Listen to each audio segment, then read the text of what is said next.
अस्सलाम वालेकुम स्टूडेंट्स। तो वेलकम है आपका एक और वीडियो में। आज हम पढ़ने जा रहे हैं थ्योरम 1.2 चैप्टर 1। ठीक है, तो थ्योरम 1.2 क्या कहता है? थ्योरम 1.2 कहता है कि अगर p एक प्राइम नंबर है और p ए स्क्वायर को डिवाइड करता है, ठीक है, let p be a prime number if p divides a square, मतलब p एक प्राइम नंबर है जो ए स्क्वायर को डिवाइड करता है। ठीक है, तो हमें प्रूव क्या करना है? प्रूव करना है कि अगर p ए स्क्वायर को डिवाइड करता है तो उसका मतलब p जो है वो a को भी डिवाइड करना चाहिए। एग्जाम्पल मैं आपको देता हूं, जैसे हमारे पास एक नंबर है p, मान लेते हैं हम लोग 3 है, ठीक है, p इज इक्वल टू 3 और ए स्क्वायर हमारे पास 36 है। ठीक है, 36 अगर ए स्क्वायर इज इक्वल 36 तो उसका मतलब ए होता है ना बराबर 6, 6 6 36। तो ये क्या कहता है? अगर p से a को डिवाइड ए स्क्वायर को डिवाइड होता है ना, मतलब 3 1 3 3 12 36, तो मतलब p से जो है ए स्क्वायर को डिवाइड हो गया। अब ये कहता है p से अगर ए स्क्वायर को डिवाइड हुआ तो p से a को भी डिवाइड होना चाहिए। वो तो होता है 3 1 3 3 2 6। तो यही हमें प्रूव करके देना है। तो अब हम इसको प्रूव कैसे करेंगे? देखिए, हम करेंगे a is equal to p1 into p2 into p3 and so on to into pn। ठीक है, ये हम लोग लेट करेंगे इसकी प्राइम फैक्टराइजेशन। ठीक है, लेट प्राइम फैक्टराइजेशन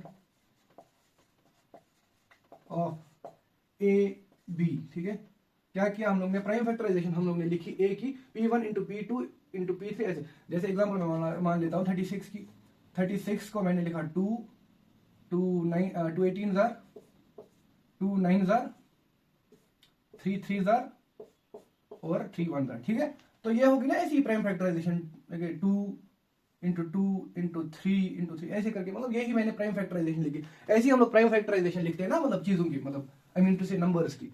तो ये हो गया हमारा प्राइम फैक्टराइजेशन ऑफ ए। इसमें क्या कंडीशन है? इसमें p1 p2 p3 and so on pn can be same और डिस्टिंक्ट। मतलब क्या है?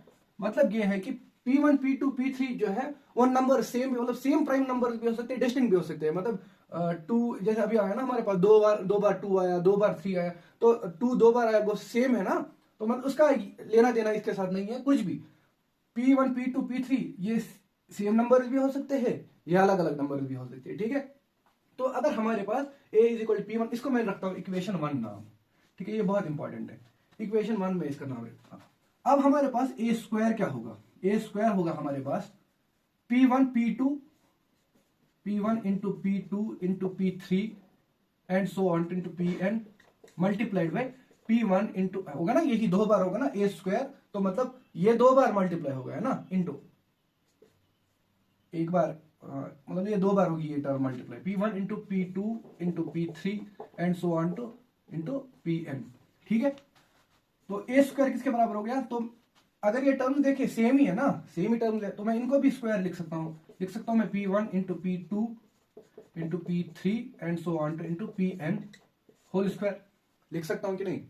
अब let p be a number, b be a prime number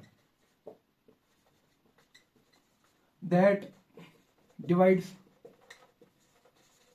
a square। ठीक है, पहले मैं आपको यहां पे एक चीज दिखाता हूं। ठीक है, देखिए क्या, अगर हमारे पास एक नंबर है, मान के चलते हैं 36 हमारे पास नंबर है, चलो 18 ले लेते हैं फिलहाल के लिए। 2 9 18, 3 3 9, ठीक है, 3 1 3।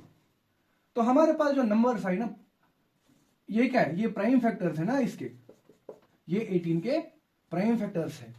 तो अगर 18 को कोई प्राइम फैक्टर डिवाइड करेगा, 18 को कोई प्राइम फैक्टर डिवाइड करेगा, तो वो इनमें से ही कोई होगा, इनके बाहर से कोई नहीं होगा, है कि नहीं? अगर कोई और नंबर भी ले लेते हैं, हम लोग 12 ले लेते हैं, 12 का 2 6 12, 2 3 12, 2 3 6, 3 1 3, तो 2 इंटू 2 इंटू 3 इंटू 1। ठीक है, तो हमारे पास जो 12 के प्राइम फैक्टर्स आए वो है 2 2 और 3। तो अगर 12 को किसी भी प्राइम नंबर से हमें डिवाइड करना है, अगर 12 को, वो इनमें से ही कोई एक होगा, इनमें से, इनके बाहर कोई नहीं होगा। देखिए हम पहले से देखते हैं, 2 से डिवाइड होता है और 2 इनके प्राइम फैक्टर में है, 3 से डिवाइड इसको होगा और 3 इसकी प्राइम फैक्टराइजेशन में है, 5 से नहीं होता है। अब 7 है अगला, 7 से नहीं होगा। ऐसे हम लोग 11 पे चलते हैं, 11 से नहीं होगा, 11 के ऊपर तो कोई होगा ही नहीं। ठीक है, तो इसका मतलब ये होता है कि अगर कोई भी नंबर, ठीक है, कोई भी प्राइम नंबर किसी नंबर को डिवाइड करता है तो वो उसकी प्राइम फैक्टराइजेशन में जरूरी होता है। तो अगर ऐसा है, ठीक है, तो अगर p हम लोग ने कोई नंबर, जैसे यहां पे हम लोग p सपोज करते हैं 3 को, ठीक है, 12 में p सपोज करते हैं 3 को, तो 3 जो है वो इसकी ही प्राइम फैक्टराइजेशन में एक नंबर है ना, यहां पे देखिए 3, तो तभी तो वहां पे डिवाइड हुआ ना। तो इसका मतलब ये होता है, इसका मतलब क्या हुआ, therefore p is one of p1 और p2 और p3 and so on to और pn। मतलब क्या है, मतलब अगर p से a स्क्वायर को डिवाइड हुआ उसका मतलब ये है कि p, मतलब जो p है वो इनमें से ही कोई एक है, p1 या तो p1 है, p2 है, या p3 या and so on to pn, कोई भी इनमें से ही कोई नंबर है, ठीक है। तो जैसे हम लोग ने यहाँ पे देखा ना, इनमें से ही कोई नंबर जो है जो p है, ठीक है, हमें नहीं पता कौन सा वाला है, लेकिन हमने सपोज किया ना कि p1 p2 p3 prime factorisation है एक ही, तो उसका मतलब p जो है वो इनमें से ही कोई नंबर है। अगर p में से, p इनमें से ही कोई नंबर है, considering equation 1, considering equation 1, example मैं आपको ले लेता हूं, जैसे a मान के चलते हैं हम लोग 6, ठीक है, a इज इक्वल टू 6, तो a की प्राइम फैक्टराइजेशन क्या है, 2 इंटू 3 इंटू 1, ठीक है, 6 is equal to 2 into 3 into 1।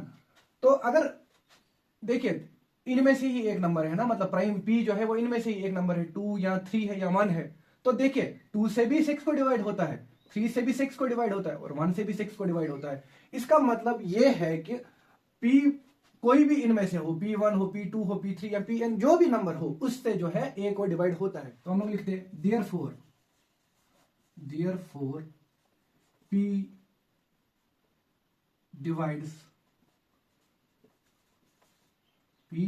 Divides a, ठीक है। उसका मतलब क्या है, p जो है वो a को भी डिवाइड करता है, क्योंकि p जो है वो इनमें से एक नंबर है और इनमें से एक नंबर होने का मतलब ये है कि वो ये सारे नंबर जो है वो a को डिवाइड करते हैं, तो p भी a को डिवाइड करेगा, चाहे p कोई भी सा इनमें से नंबर हो। थोड़ा ट्रिकी है ये, लेकिन आसानी है। अगर आप एक दो बार इसको देखोगे, एक वीडियो को देखोगे एक दो बार, तो आपको समझ आ जाएगा ये कैसे करना है। तो ये होगी आपकी थ्योरम 1 पॉइंट। तो चलिए स्टूडेंट्स, अब हम लोग चलते हैं अपने दूसरी एक्सरसाइज की तरफ, एक्सरसाइज 1.2। तो 1.2 का क्वेश्चन नंबर 1 करने से पहले मैं आपको बताना चाहता हूं को प्राइम नंबर्स क्या नंबर्स होते हैं। को प्राइम नंबर्स, तो को प्राइम नंबर्स वो नंबर्स होते हैं जिनके बीच में बस एक ही फैक्टर जो है वो कॉमन होता है, वो होता है 1, ठीक है। तो नंबर, ऐसे नंबर जैसे मेरे पास 5 है और 7 है एंड 7, ठीक है, ये को प्राइम है, क्योंकि इन दोनों के बीच में कोई ऐसा फैक्टर नहीं है, ऐसा कोई नंबर नहीं है जो इन दोनों को डिवाइड करे, कि इनमें कोई नंबर ऐसा नहीं है, इनमें से कोई ऐसा फैक्टर नहीं है इनका जो इनको दोनों को डिवाइड कर सके एक्सेप्ट 1। तो 5 और 7 जो है वो आपस में को प्राइम नंबर्स है। तो मतलब मैं एक और नंबर मान लेता हूं, 8 और 4 में मान लेता हूं, ठीक है, ये को प्राइम नहीं है। क्यों नहीं है, देखिए 2 से 8 को भी डिवाइड होता है, 2 से 4 को भी डिवाइड होता है, ठीक है, 4 से 4 को भी डिवाइड होता है, 4 1 4, और 4 से 8 को भी। तो ये को प्राइम नहीं है। को प्राइम नंबर्स वो नंबर्स होते हैं जिनका बस एक कॉमन फैक्टर होता है, वो होता है 1, ठीक है। तो अब एक्सरसाइज 1.2 का क्वेश्चन नंबर 1 क्या बोलता है, हमें प्रूव करना है, प्रूव रूट 5 इज इरेशनल।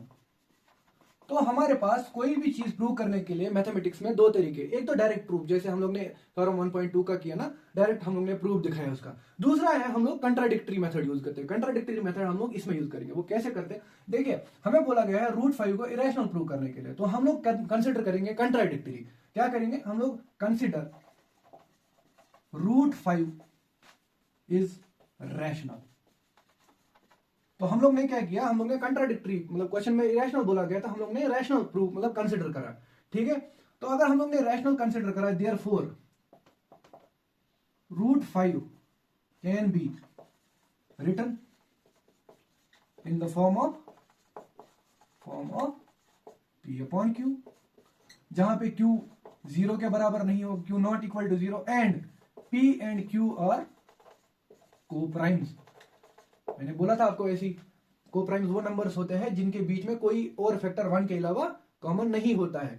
तो p और q को के बीच में कोई ऐसा फैक्टर नहीं है जो मतलब इनके बीच में कॉमन होगा अदर देन 1, ठीक है। p and q are coprime number.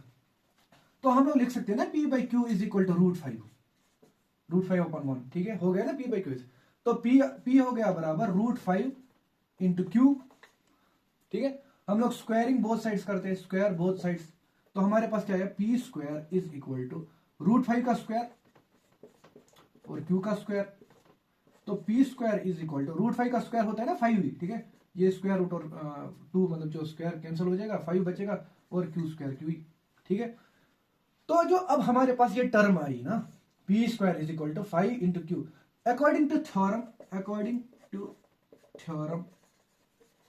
1.2, theorem 1.2 क्या कहता है, पी स्क्वायर अगर कोई भी नंबर है और उसको 5 डिवाइड करता है, ठीक है, उसको कोई एक नंबर जो है पी वो डिवाइड करता है, तो उसका मतलब पी को भी डिवाइड 5 से होगा।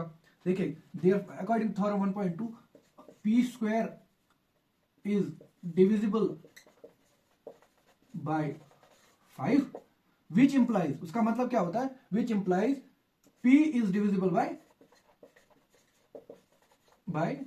5।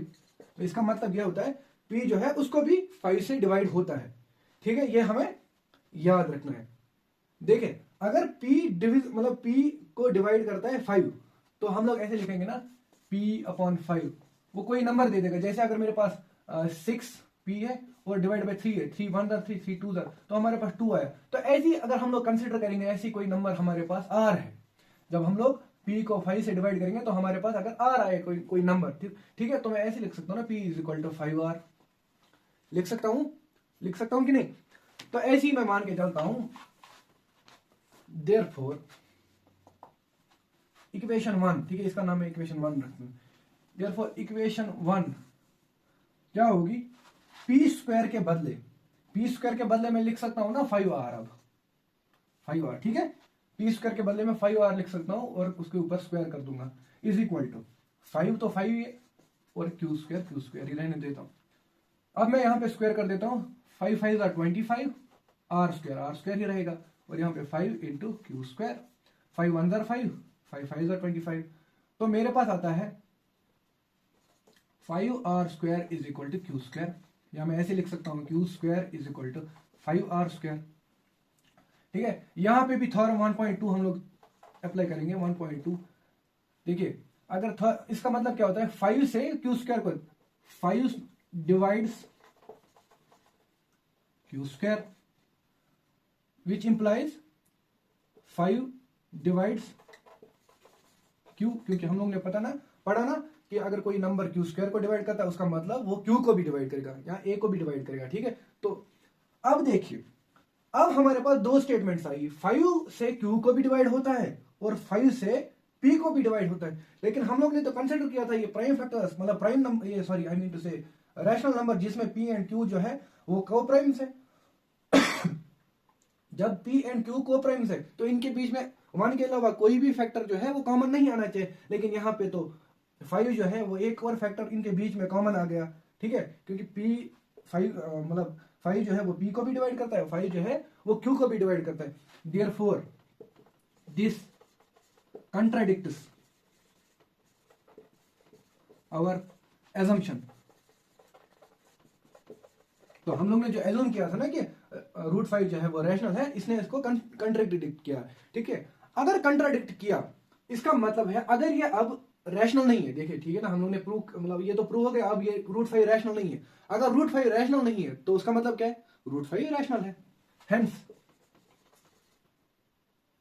√5 is an irrational number. Same steps follow करके आप किसी भी नंबर को इरेशनल प्रूव कर सकते हो, मतलब जो इरेशनल होगा, जैसे रूट हो गया एक्सरसाइज 1.1 का 1.2 का क्वेश्चन नंबर 1। अगर किसी को समझ नहीं आया तो वो मुझे व्हाट्सएप नंबर पे मैसेज कर सकता है, मैं अपना व्हाट्सएप नंबर जो है वो कमेंट सेक्शन में दे दूंगा, वहां से आप मुझे मैसेज कर देना। Thank you so much. अगर आपको ये वीडियो अच्छी लगी हो तो चैनल को सब्सक्राइब कर दीजिए, वीडियो को लाइक कर दीजिए। मिलते हैं आपसे एक और वीडियो में।